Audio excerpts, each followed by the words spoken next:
Brothers వివాహాలు మరియు పండుగ వేడుకలకు సరికొత్త డిజైన్స్ తో అద్భుతమైన కలెక్షన్. నమస్కారం, వెల్కమ్ టు ఐ డ్రీమ్. ధర్మ మార్గం విత్ విజిత కార్యక్రమానికి స్వాగతం. ప్రస్తుతం మనతో పాటు ఉన్నారు ప్రముఖ ఆధ్యాత్మికవేత్త ప్రొఫెసర్ సత్యనారాయణమూర్తి గారు. ఇప్పుడు వారితో మాట్లాడి మరిన్ని విషయాలు తెలుసుకుందాం. నమస్తే అండి. నమస్కారం మా విజిత. అయితే మనం యోగాకు సంబంధించి కొన్ని విధానాల గురించి మాట్లాడుతున్నప్పుడు క్రియాయోగం చాలా విశేషమైనది అని చెప్పి, ఈ క్రియాయోగం ద్వారా చేయటం వల్ల మహావతార్ బాబాజీ కొన్ని వేల సంవత్సరాల నుంచి, వందల సంవత్సరాల నుంచి బతికే ఉన్నారు ఇప్పటికీ అని చెప్పి మాట్లాడుతూ ఉంటారు టాపిక్ వచ్చినప్పుడు.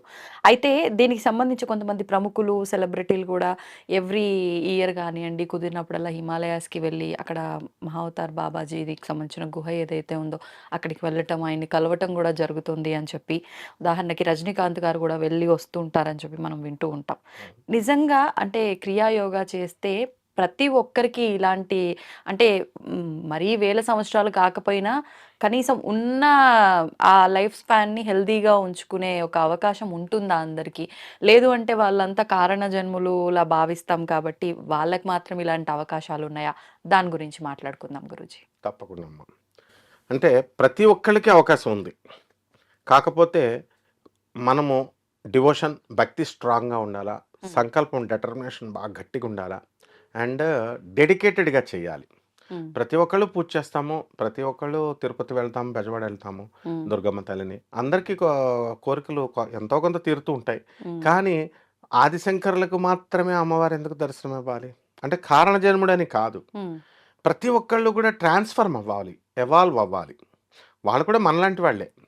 అయితే వాళ్ళు ఈ క్రియాయోగమో లేకపోతే రాజాదిరాజయోగమో ఏదో ఒక మెడిటేషన్, ఒక టెక్నిక్స్ని ఉపయోగించుకుంటూ చేసుకుంటూ వెళ్ళి మహనీయులు అయ్యారు. వాళ్ళు అయ్యారు కాబట్టి మనల్ని అవమంటారనమాట. ఇప్పుడు సూపర్ స్టార్ రజనీకాంత్ గారు, ఆయనకి బాబా మహావతార్ బాబాజీ అంటే పిచ్చి.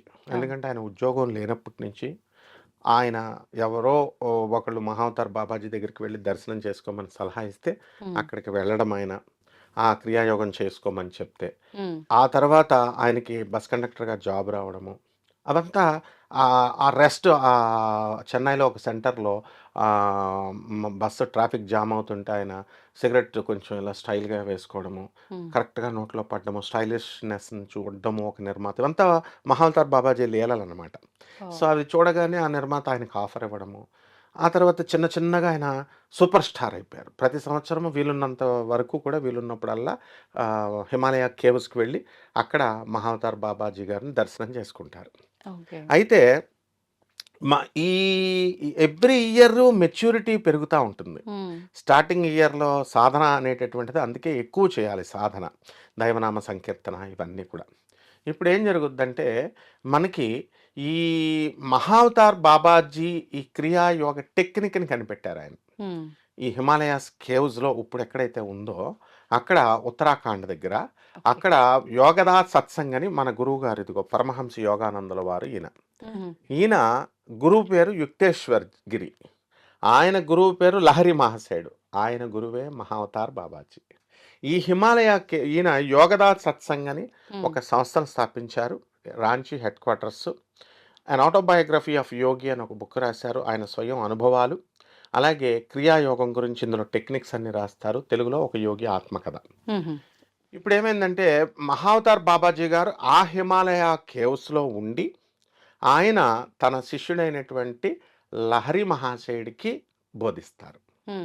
ఈ లహరి మహాశయుడు ఎవరు? ఒక మిలిటరీ ఆఫీసర్. మిలిటరీ ఆఫీసర్ అయితే ఆయన ఒక లీవ్ మీద ఊరు వెళ్తారు. లీవ్ నుంచి మళ్ళీ డ్యూటీ రెజ్యూమ్ చేసుకుందామని డ్యూటీకి వస్తారు. వస్తే ఆ మిలిటరీ ఆఫీసర్ ఏం చెప్తాడంటే, ఆయనకంటే సుపీరియర్ ఆఫీసర్ ఏం చెప్తాడంటే, Lahiri you are transferred to Ranikhet అని చెప్తారు.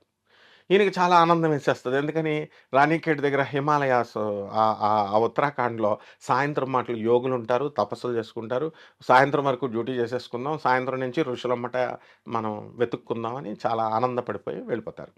వెళ్ళిపోయి ఆ ట్రాన్స్పోర్టేషన్ తీసుకుని వెళ్తుంటే ఒక కొండ మీద ఒక 16 సంవత్సరాల యవ్వనంలో ఉన్నటువంటి మహావతార్ బాబాజీ, ఆయన మహావతార్ బాబాజీ అని నీకు తెలియదు, ఏదో ఒక మామూలు మనిషి అనుకున్నాడు, సన్యాసి డ్రెస్ లో. అప్పుడు ఆయన 16 సంవత్సరాలుగానే ఉన్నాడా? అలా వచ్చాడు ఆయన ముందుకి? మనకు ఇప్పుడు ప్రత్యక్షమైన యవనంలోనే వస్తాడు ఆయన మహావతార్ బాబాజీ. దేవతలందరూ అంతే, వాళ్ళకి జరా మరణాలు ఉండవు. ఆ! జర అంటే జర అంటే ముసలితనం ఉండదు. హ్మ్. తర్వాత మరణం కూడా ఉండదు. హ్మ్. సో, అప్పుడు మహావతార్ బాబాజీ అక్కడ కూర్చొని లహరి, లహరి అని పిలుస్తున్నాడు. హ్మ్. ఇదేంటి నేను ఈ రోజే కదా వచ్చాను. నేను ఎవరికీ తెలీదిక్కడ. నన్నెవరు పిలుస్తున్నారు అని వింతగా ఈయనేం చేస్తాడంటే ఆయన దగ్గరికి వెళ్తాడు. వెళ్తే లోన గుహలోకి ఒకసారి వెళ్ళు అంటాడు. ఒక హ్మ్. గుహ చూపించి. ఈయనే కొత్తంటే ఈయన గుహలోకి వెళ్ళమంటున్నాడు ఏంటి ఈయన? హ్మ్. నన్నేం చేసేస్తాడో అని. No, no, I don't have time. నాకు టైం లేదు. హ్మ్. నేను డ్యూటీకి వెళ్ళిపోతున్నానంటాడు. జాబ్‌కెళ్ళిపోవాలంటే అప్పుడొక అద్భుతమైన డైలాగ్ చెప్తాడు. ఇది ఇప్పుడున్నటువంటి ఆధునిక యువతకందరికీ కూడా ఉద్యోగాలు చేసే వాళ్ళకి ఇది వర్తిస్తుంది. హ్మ్. ఏమని చెప్తాడంటే ఆయన, "the job is created for you." ఈ జాబు నువ్వు బతకాలి కాబట్టి నీ కోసం క్రియేట్ చేశానురా నాయనా. Hmm. You are not created for the job. ఈ మిలిటరీ ఆఫీసర్ జాబ్ చేయడానికి నిన్ను పుట్టించలేదు. పుట్టించలేదు. నువ్వు ఆ ఉద్యోగం ఎవరైనా చేయొచ్చు మిలిటరీ ఆఫీసర్ ఉద్యోగం. కానీ నీ కోసం ఆ ఉద్యోగాన్ని నేను సృజించాను హ్మ్. అంటాడు. ఈయనకేం అర్థం కాదు. హ్మ్. గుహలోకెళ్ళమంటే ఎళ్తాడు. లోపలికెళ్ళగానే ఒక దుప్పటి, కమండలము, చెత్తంతా పేరుకుపోయి దుమ్మంతా ఉంటుంది. లోపలికెళ్ళి ఇలాగా చూసి వచ్చేస్తాడు బయటికి. హ్మ్. "ఎంత చెత్తుంది, అంతా దుమ్ము పట్టేస్తుంది" అంటాడు. అప్పుడు ఈయన బయటికి రాగానే ఏం చేశాడాయన, "అర్థం కాదు, ఏముందక్కడ" అంటాడు. అప్పుడు ఆజ్ఞా చక్రాన్ని మహావతార్ బాబాజీ ఇలా స్టిక్‌తో ఇలా పట్టుకుంటాడాయన్ని. హ్మ్. ఈడు ముట్టుకోగానే అతనికి పూర్వజన్మ స్మృతొచ్చేస్తది లహరి మహర్షుడికి. ఇలా వచ్చేసి ఆ స్పృహతో ఆయనేమంటాడు, పూర్వజన్మలో ఆయన ఆ గుహలో ఉండి తపస్సు చేశాడు. ఈయన లహరి లహరి మహాశయుడా? మహర్షుడు. ఆహా! తపస్సు చేసి మధ్యలో చనిపోయాడు. చనిపోతే అప్పుడు మహావతార్ బాబాజీ చెప్తాడు, "నువ్వు చనిపోయిన తర్వాత గ్రేట్ డార్క్‌నెస్‌లోకి నీ సోల్ ఎళ్ళిపోవడం నేను చూశాను. నేను హ్మ్. కనిపెడుతూనే ఉన్నాను. తర్వాత ఇంకొక తల్లి గర్భంలోకి వెళ్ళడం నేను గమనిస్తూనే ఉన్నాను. నేనే పంపించాను ఆ తల్లి దగ్గరికి. అక్కడి నుంచి నువ్వు చిన్నప్పుడు పుట్టడము, ఆ పుట్టిన తర్వాత చిన్నగా ఆడుకోవడము, ఇవన్నీ కూడా నేను నిన్ను గమనిస్తూ ఉన్నాను. పెద్దయ్యావు, చదివి ఉద్యోగం వచ్చేలాగా చేసింది నేనే, ఇప్పుడు రప్పించింది నేనే" అంటాడు. హ్మ్. ఇదంతా కూడా అన్ ఆటోబయోగ్రఫీ ఆఫ్ యోగి బుక్‌లో ఉంటుంది. హుహుహు. సో, ఈ విధంగా అప్పుడు ఆయన తెలుసుకున్నాడు. అటువంటి లహరి మహాశయుడికి ఉత్తమ శిష్యుడిగా లహరి మహాశయుడు అయిపోయాడు మహావతార్ బాబాజీకి. ఆ తర్వాత ఆయనేం చేశాడు, యుక్తేశ్వర గిరి గారికిచ్చారు. యుక్తేశ్వర గిరి గారు పరమహంస యోగానందుల వారికిచ్చారు. హ్మ్. ఏమిటది అంటే ఈ యొక్క ఆహ్, క్రియాయోగం. అంటే వన్ టైప్ ఆఫ్ మెడిటేషన్. ఇందులో యోగా ఆసనాస్ కూడా ఇన్వాల్వ్ అయ్యి ఉంటాయి. బాడీ డిసిప్లిన్ ఉండాలా, మెంటల్ కంట్రోల్ ఉంటుంది. మంచి ఆసనాలేస్తే బాడీ స్టిఫ్‌గా ఉంటుంది. హ్మ్. తర్వాత మెంటల్ కంట్రోల్ ఉంటుంది. ఆ తర్వాత మంత్ర జపం ఉంటుంది. హ్మ్. ఇది ఎవరిచ్చారు అంటే శ్రీకృష్ణ పరమాత్మ యోగీశ్వరుడు ఆయన వివశత్ అనేటటువంటి ఆయనకిచ్చారు. ఆ వివశత్తు మనుకి, మను అంటే మానవుల్లో మనందరికీ ఫస్ట్ మానవుడు. హ్మ్. మన పూర్వీకుడనమాట. ఆ మనువుకిస్తే ఆ మనువు తన కుమారుడైనటువంటి ఇక్ష్వాకుడికిచ్చాడు. ఇక్ష్వాకుడెవడు శ్రీరామచంద్ర వంశజ్ఞంలో ప్రధాన పురుషుడు. సో, వీళ్ళిచ్చిన తర్వాత అక్కడి నుంచి మనకి క్రియాయోగం అనేటటువంటిది వచ్చింది. రజనీకాంత్ గారే కాదు కొన్ని లక్షల మంది ఈ క్రియాయోగాన్ని చేస్తారు. హ్మ్. అసలు ఈ క్రియాయోగం అంటే ఏంటంటే ప్రతి ఒక్కళ్ళు దేవుడిని ఎందులో చూస్తారు? లైట్‌లో చూస్తారు. హ్మ్. ఇందులో చూసే టెక్నిక్ ఏంటంటే సౌండ్ ఎనర్జీతో చూస్తాం. శబ్దం స్వ ద్వారానా? ఆ! శబ్దం ద్వారా. పతంజలి హ్మ్. మన యోగాలో 2 రాసినటువంటి పతంజలి యోగ శాస్త్రం అంటాం కదా! ఆయన క్లియర్‌గా అందులో ఏమని చెప్తాడంటే ఓంకారంలో ఆ సౌండ్ ఎనర్జీలో దైవం అనేటటువంటిది ఉంటుంది. దాని మీద మనము శ్వాస మీద ఇది పెట్టాల, దృష్టి పెట్టాల. హ్మ్. ఇప్పుడు మనము అని ఇన్‌హేల్ చేసాం. శ్వాసను పీల్చాం. హ్మ్. శ్వాసను పీల్చేసరికి ఓంకారం వెళ్ళింది. హ్మ్. అది ఈ మూలాధార చక్రము, మణిపూరక చక్రం, ఇలా ఆజ్ఞా చక్రం, సహస్ర చక్రం ఇలా చక్ర విచ్ఛేదనం చేసుకుంటూ వెళ్ళి ఇన్హలేషన్ అండ్ బయటకు వదిలేస్తాము ఎక్సలేషన్. ఈ రెండిటిని డిస్జాయిన్ చేస్తుంది. The డిస్జాయినింగ్ this is called Kriya Yoga. ఈ క్రియాయోగం అభ్యాసం వల్ల ఎలా అనుకోవాలంటే ఇప్పుడు ఋషులందరూ ఎందుకు ప్రతి ఒక్కళ్ళు ఈయన కూడా అందరికీ జనరల్‌గా ఏమంటారు, ఇంట్లో అలిగితే కోపమొస్తే హిమాలయాలకు పోతానంటాడు. హ్మ్. స్టూడెంట్ అయినా చదవలేక పెద్దవాళ్ళందరూ అవును. సంసారాలు చేయలేక. హిమాలయాలంటే అంత తేరగా ఉన్నాయనుకుంటున్నారు. అక్కడ చలి కొన్ని వేల కిలోమీటర్ల 10 స్టేట్స్ ఇన్వాల్వ్ అయ్యి ఉన్నాయి హిమాలయాకి. హ్మ్. పర్మిషన్స్ ఉండాల. అటువంటి ఈయన కూడా పరమహంస యోగానంద గురువు గారు కూడా హ్మ్. నేను హిమాలయాలకెళ్ళిపోతాను. అంటే వాళ్ళ అన్నయ్య వాళ్ళు పట్టుకుంటారని, ఆళ్ళ ఇంట్లో వాళ్ళు తెలిసిపోద్దని ఇంగ్లీష్ మ్యాన్‌లా కోటేసుకుంటాను, జుట్టు పెంచేసుకుంటాను అని ఆయన జుట్టు పెంచేసుకున్నాడు. అప్పటి నుంచి జుట్టు అలాగే ఉండిపోయింది ఆయనకి. హుహుహు. సరే అలా వెళ్ళిన తర్వాత ఆ హిమాలయ పర్వతాలకి వెళ్ళిన తర్వాత యోగులు అంతా కూడా అక్కడ ఈ హిమాలయాల్లో కేవలం వీళ్ళే కాదు, మహావతార్ బాబాజీ వీళ్ళే కాదు. సప్త చిరంజీవులు కూడా అక్కడే ఉంటారు. అలాగే మహాయోగులు చాలామంది ఉంటారనమాట. కాబట్టి ఈ క్రియాయోగంలో మెడిటేషన్ అలా ఎందుకు హిమాలయాలకు వెళ్ళిపోతారంటే మానవుడు అందరిలో మధ్యలో కూర్చుంటే సాధన చేయలేం. కాబట్టి ఒంటరిగా ఉండాల. హ్మ్. అంటే క్రియాయోగం చేయమన్న వాళ్ళనల్లా హిమాలయాలకు వెళ్ళమంటే భార్యలొచ్చి తంతారు మనల్ని. కాబట్టి అందరూ కూడా కూర్చోవాలి. ఇంట్లోనే ఉన్న వాతావరణంలోనే ఒంటరిగా కూర్చోవడానికి ప్రయత్నించాలి. మరి ఒకటే గదండీ! అందరం ఉన్నామండి అంటే అక్కడే ఉండి నువ్వు అభ్యాసం చెయ్యి ఒక్కడే హ్మ్. నువ్వు ఒంటరిగా ఉన్నట్టుగా. సో, ఫస్ట్ డెజర్టెడ్‌గా, ఐసోలేటెడ్‌గా నేనొక్కడినే ఉన్నాను అనే భావన తీసుకురావాలి ఫస్టు మైండ్‌కి. ఓకే. తర్వాత ఏం చేయాలా, ఒక భూమి మీద నేనిలా కూర్చున్నాను అన్న భావన చేయాలి. హ్మ్. భూమి మీద కూర్చున్నాం. తర్వాత ఏం చేస్తాము, భాషా పెట్టెలేసుకోవాలి. దాన్నే సిద్ధాసనము అంటాము. హ్మ్. సిద్ధాసనం ఆ సిద్ధాసనం వేసుకున్న తర్వాత ఫస్ట్ ఈ వరల్డ్లీ విషయాలు మనకు అర్థం కాకూడదు కాబట్టి చెవులు వినకూడదు. హ్మ్. చెవుల్ని బంధించుకోవాలి. అంటే ఇలాగ కట్టలు కట్టేసుకోవడం కాదు. మనం వినపడకుండా ప్రాక్టీస్ చేయాలి. హుహు. నాలికని జిహ్వ చాపల్యం అని చాలా వెనక్కి మడుచుతాం. హ్మ్. కళ్ళు మూసుకుంటాం. కళ్ళు మూసుకొని అన్నీ చేసిన తర్వాత మెడిటేషన్ స్టార్ట్. ఇప్పుడేం చేస్తాం 2 బొటన వేళ్ళ నుంచి 2 నక్షత్రాలు మన బాడీలోకొస్తున్నాయి. 2 కాలి బొటన వేళ్ళ నుంచి అని భావన చేసుకోవాలి. అయి కనబడాల. కనబడేదాకా ప్రాక్టీస్ చేయాల. ఈ 2 మన జెనిటల్ ఆర్గన్స్ దగ్గరగా మూలాధార చక్రం దగ్గర ఒకటైనట్టుగా భావన చేసుకొని అక్కడ మూలాధారైక నిలయ బ్రహ్మగ్రంథి విభేదిని మూలాధార చక్రం విచ్ఛిన్నం అవ్వగానే ఈ క్రియాయోగం వల్ల బ్రహ్మగ్రంథి విచ్ఛిన్నమైపోతుంది. అంటే బ్రహ్మలోకం మీద ఆధిపత్యం సంపాదించేస్తామంటే ఎక్కడో 14 లోకాల్లో పైనున్న బ్రహ్మలోకంకి వెళ్ళి మనం దాడి చేస్తామని కాదు. హ్మ్. మనకి బ్రహ్మ అంటే క్రియేషన్ చేస్తాడు. క్రియేటివ్. అంటే మనం ఏ వర్క్ చేసినా సృజనాత్మకంగా చేస్తాం. చాలామంది క్రియేటివ్‌గా చేస్తారు. ఇన్నోవేటివ్‌గా చేస్తారంటారు. ఇప్పుడు చాలామంది ఇప్పుడు డివోషనల్ అవనియండి, ఇంటర్వ్యూస్ చేస్తూ ఉంటారు. మరి విజిత ఎందుకు ఇన్నోవేటివ్ అండ్ క్రియేటివ్‌గా చేస్తదని పేరు? అంటే సంథింగ్ క్రియేటివ్. ఆ శక్తి మనకొస్తుంది. ఆ తర్వాత మణిపూరక చక్రం దగ్గరికొస్తాం. మణిపూరక చక్రం దగ్గరికొచ్చేసరికి మణిపూరాంతర్యుత విష్ణుగ్రంథి విభేదిని విష్ణుగ్రంథి విచ్ఛిన్నం అవుతది. హ్మ్. విష్ణుగ్రంథి విచ్ఛిన్నమైన తర్వాత సర్వవ్యాపకత్వం వస్తుంది. గ్యాస్ట్రిక్ ప్రాబ్లమ్స్ సాల్వ్ అయిపోతాయి ఈ క్రియాయోగం వల్ల. ఓకే. తర్వాత పేరు బ్రహ్మాండమైనటువంటి పేరొస్తది. హ్మ్. ఒక మామూలు కలకత్తాలో ఒక మారుమూల ఉన్నటువంటి మన గురువుగారు పరమహంస యోగానందుల వారు కాలిఫోర్నియా వెళ్ళి, యూఎస్ఏ వెళ్ళి వెస్ట్ అండ్ ఈస్ట్‌ని బ్లెండ్ చేసి జీసస్ క్రైస్ట్ ఫిలాసఫీని, లార్డ్ కృష్ణ ఫిలాసఫీని ఎవరు బ్లెండ్ చేయలేదు. ఈయనొక్కళ్ళే చేశారు.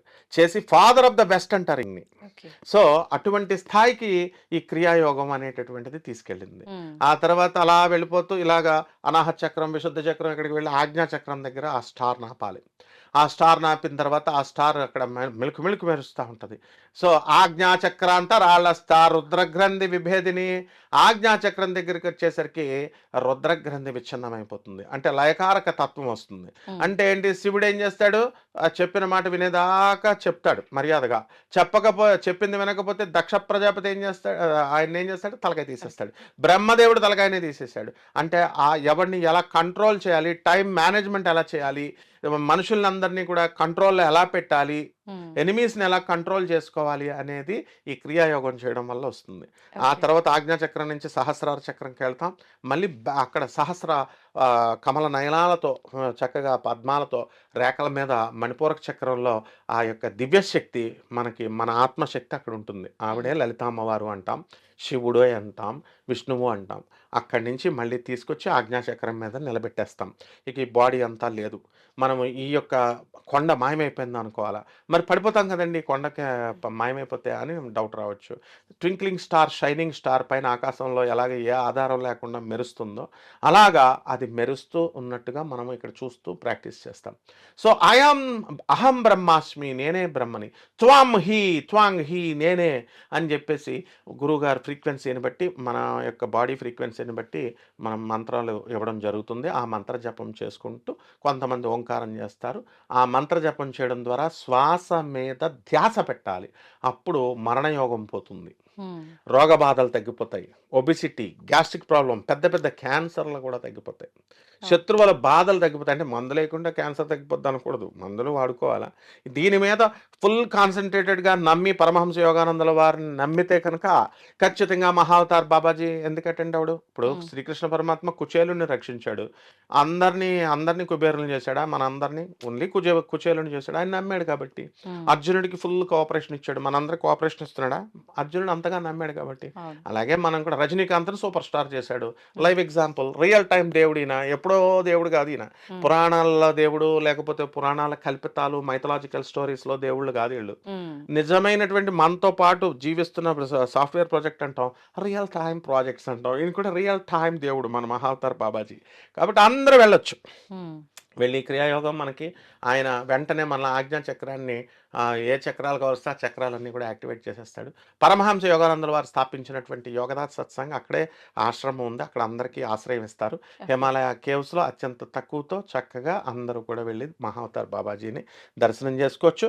బోనస్గా సప్త చిరంజీవులు, ఆంజనేయ స్వామి, బలిచక్రవర్తి, విభీషణుడు, తర్వాత వ్యాసుల వారు, తర్వాత ఈ యొక్క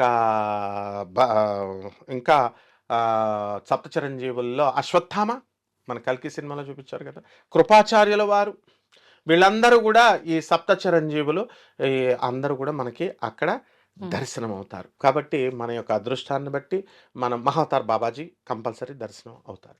కాబట్టి ఈ రకంగా మనము సాధన క్రియాయోగం ద్వారా కేవలం ఏంటా నువ్వు ఎప్పుడో జరిగే పరమార్థికాలు చెప్తున్నావు, మోక్షం వస్తుంది, సాల్వేషన్ వస్తుంది, ఎవరికి కావాలి అనక్కర్లే. కామాన్, ఇప్పుడు నీకు ఇంజనీరింగ్ సీట్ కావాలా, చేసుకో వస్తుంది. నీకు మెడిసిన్ సీట్ కావాలా, కమాన్ చేసుకో. శత్రువులు పీడుందా, కోర్టులో కేసు పెండింగా, కమాన్ క్రియాయోగం చెయ్యి. ఎక్కడికి వెళ్ళక్కర్లేదు, ఇంట్లో కూర్చొని చెయ్యి. మహావతార్ బాబాజీని ధ్యానించు. వీళ్ళే నిజమైన హిమాలయ యోగులమ్మ. ధన్యవాదాలు గురుజీ. ధన్యవాదాలమ్మ.